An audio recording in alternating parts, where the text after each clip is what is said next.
অফিসারবৃন্দ এবং অন্যান্য সদস্যবৃন্দ, আসসালামু আলাইকুম। আজকের এই যৌথ বাহিনীর সাংবাদিক সম্মেলনে আমি সকলকে স্বাগত জানাচ্ছি। প্রিয় সাংবাদিকবৃন্দ, আপনারা জানেন টেকনাফ দিয়ে মাদক ও মানব পাচার, অপহরণ এবং মুক্তিপণ বাণিজ্য বন্ধে বর্ডার গার্ড বাংলাদেশ ও র্যাপিড অ্যাকশন ব্যাটালিয়ন সবসময় সক্রিয় ও দৃঢ় প্রতিজ্ঞাবদ্ধ। টেকনাফ ব্যাটালিয়ন এবং র্যাব 15 এর একটি যৌথ আভিযানিক দল গত 21 সেপ্টেম্বর গতকালকে দুর্গম পাহাড়ি এলাকায় লুকিয়ে থাকা মানব পাচারকারী চক্রের মূল আস্তানায় চরম আঘাত হানতে সক্ষম হয়েছিল। এই অভিযানে শুধু অপরাধীদেরই ধরা হয়নি, অক্ষত অবস্থায় উদ্ধার করা হয়েছে পাচারকারীদের হাতে বন্দী অসংখ্য ভিকটিমকেও। এই আভিযানিক সাফল্য মানব পাচারকারীদের প্রতি একটি কঠোর সতর্কবার্তা। বিজিবি ও র্যাব দেশের নিরাপত্তা রক্ষায় অটল এবং অপরাধীদের কোনো নিরাপদ আশ্রয়স্থল নেই। প্রিয় সাংবাদিকবৃন্দ, বেশ কিছুদিন যাবৎ মানব পাচার রোধে টেকনাফ ব্যাটালিয়ন সংঘবদ্ধ অপরাধী চক্রগুলোর বিরুদ্ধে অসংখ্য অভিযান পরিচালনা করে আসছিল। বিভিন্ন অভিযানে উদ্ধারকৃত ভুক্তভোগী এবং আটক আসামিদের জিজ্ঞাসাবাদ ও তদন্তের মাধ্যমে মানব পাচারকারী চক্রগুলোর গোপন আস্তানা সম্পর্কে গুরুত্বপূর্ণ তথ্য এছাড়া আরও অন্যান্য তথ্যাদি বিজিবি সংগ্রহ করে।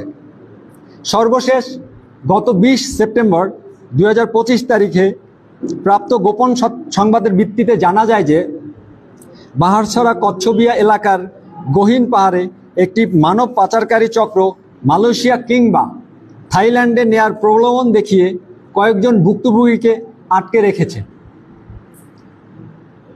খবর পাওয়া মাত্রই অধিনায়ক 2 বিজিবি ব্যাটালিয়ন এর নেতৃত্বে একটি মানব পাচার বিরোধী অভিযান চালানো হয়। সেই অভিযানে শুরুতে বাহারছড়া পাহাড়ি এলাকা থেকে একজন পাচারকারীকে আটক এবং 4 জন ভিকটিমকে উদ্ধার করা হয়। উদ্ধারের পর ভিকটিমদের কাছ থেকে লোমহর্ষক অভিজ্ঞতার বর্ণনা এবং গুরুত্বপূর্ণ তথ্য পাওয়া যায়। প্রাথমিক সাফল্যের পরে এই চতুর, হিংস্র এবং সংঘবদ্ধ চক্রকে চরম আঘাত হানার লক্ষ্যে টেকনাফ ব্যাটালিয়নের অধিনায়ক শ্রদ্ধেয় লেফটেন্যান্ট কর্নেল আশিক স্যার এবং আমরা দুজনে মিলে একটি সমন্বিত ও বৃহৎ যৌথ অভিযান পরিচালনার পরিকল্পনা গ্রহণ করি। উভয় বাহিনীর গোয়েন্দা নজরদারি এবং ভুক্তভোগীদের দেওয়া গুরুত্বপূর্ণ তথ্যের আলোকে বিজিবি ও র্যাবের কয়েকটি চৌকস আভিযানিক দল লেফটেন্যান্ট কর্নেল আশিকুর রহমানের নেতৃত্বে বাহারছড়া কচ্ছপিয়া এলাকা এবং রাজাছড়া পাহাড়ের উপরে রুদ্ধশ্বাস চিরুনি অভিযান পরিচালনা করা হয়। অভিযানের প্রথম ধাপে 14 জন এবং পার্শ্ববর্তী আরেকটি পাহাড় থেকে 13 জন ভুক্তভোগীকে উদ্ধার করা হয়। এরপরেই রাজাছড়া এলাকার অন্য একটি পাহাড়ে অভিযান চালানোর সময় পলায়নরত পাচারকারীরা মরিয়া হয়ে পাহাড়ের উপর থেকে আগুয়ান যৌথ বাহিনীকে লক্ষ্য করে প্রথমে 2 রাউন্ড ও পরবর্তীতে 1 রাউন্ড গুলি ছোড়ে এবং অপহরণকারীরা এ সময় বেশ কিছু জিম্মিকে পাহাড়ের ঢালে নামিয়ে দেয়। নিরপরাধ ভুক্তভোগীদের জীবন রক্ষার্থে পাল্টা গুলি না ছুড়ে যৌথ বাহিনী তাৎক্ষণিকভাবে পাহাড়টিকে ঘিরে ফেলে এবং পাহাড়ের খাড়া ঢাল বেয়ে সশস্ত্র পাচারকারীদের ধরতে পাহাড়ের চূড়ায় কৌশলে অবস্থান গ্রহণ করে।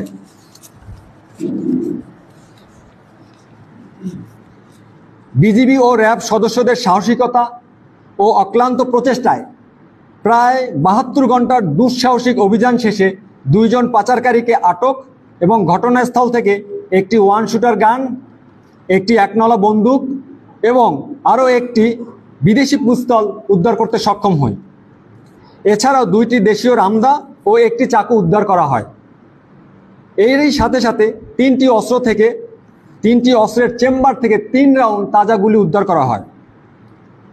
উপস্থিত সাংবাদিকবৃন্দ, অত্যন্ত ঝুঁকিপূর্ণ এই অভিযানে যৌথ আভিযানিক দলটি বিভিন্ন পাহাড় ও তার পাদদেশ থেকে সর্বমোট 51 জন এবং পাহাড়ের চূড়া থেকে আরও 6 জন ভুক্তভোগীকে উদ্ধার করে।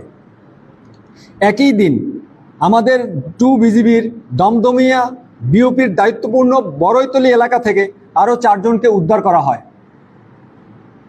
সামগ্রিকভাবে গত 2-3 দিনের এই যৌথ অভিযানে সর্বমোট 84 জন ভুক্তভোগী পাচারকারীকে উদ্ধার করতে আমরা সক্ষম হই। এর মধ্যে 18 জন বাঙালি এবং 66 জন রোহিঙ্গা।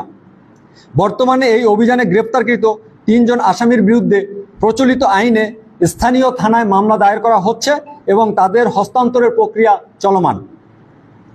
এবার আমি ধৃত আসামি এবং উদ্ধারকৃত অস্ত্রের বর্ণনা দিচ্ছি। আমাদের এখানে আমরা 3 জনকে আটক করতে সক্ষম হয়েছি। তাদের পরিচয় হচ্ছে আবদুল্লাহ, পিতা সালামাতুল্লাহ, মাতা মুর্তজা; সাইফুল ইসলাম, পিতা আবুল হোসেন, মাতা আনোয়ারা বেগম। 3 নম্বর আসামি হচ্ছে মোহাম্মদ ইব্রাহিম, পিতা ফিরোজ, মাতা আরেফা, এবং এদের সকলেরই ঠিকানা হচ্ছে কক্সবাজার জেলার টেকনাফ উপজেলা। এছাড়াও 7 জন পলাতক আসামি রয়েছে, যাদের নাম রেজাউল করিম, পিতা মীর কাসেম; আয়াতুল তানজিদ, পিতা মমতাজ সদর; তুফান, যিনি এফডিএম সদস্য; আব্দুল আলিম জাকির, এফডিএম সদস্য; রশিদ মেম্বার, মুজিবুর রহমান, জয়নাল, আব্দুল মজিদ, এরা সবাই কক্সবাজার জেলার টেকনাফ উপজেলার সদস্য। এছাড়াও 2 থেকে 3 জন অজ্ঞাতনামা আসামি রয়েছে। উদ্ধারকৃত অস্ত্রের মধ্যে একটি বিদেশি পিস্তলের তাজাগুলি একটি, 1 নালা বন্দুক একটি এবং 1 নালা বন্দুকের কার্তুজ একটি, 1 শুটার গান একটি এবং 1 শুটার গানের কার্তুজ একটি। এছাড়াও 2টি রামদা এবং 1টি চাকু উদ্ধার করা হয়। উপস্থিত সুধী, এই সফল অভিযান মানব পাচারকারী ও অপরাধীদের বিরুদ্ধে বিজিবি এবং র্যাবের জিরো টলারেন্সের নীতির প্রতিফলন। দেশের নিরাপত্তা ও মানুষের জীবন রক্ষায় এই ধরনের সমন্বিত প্রচেষ্টা ভবিষ্যতেও অব্যাহত থাকবে। আমার ব্রিফ এখানেই শেষ। এরপরে যদি আপনাদের কোনো কিছু জানার থাকে প্রশ্ন করতে পারেন।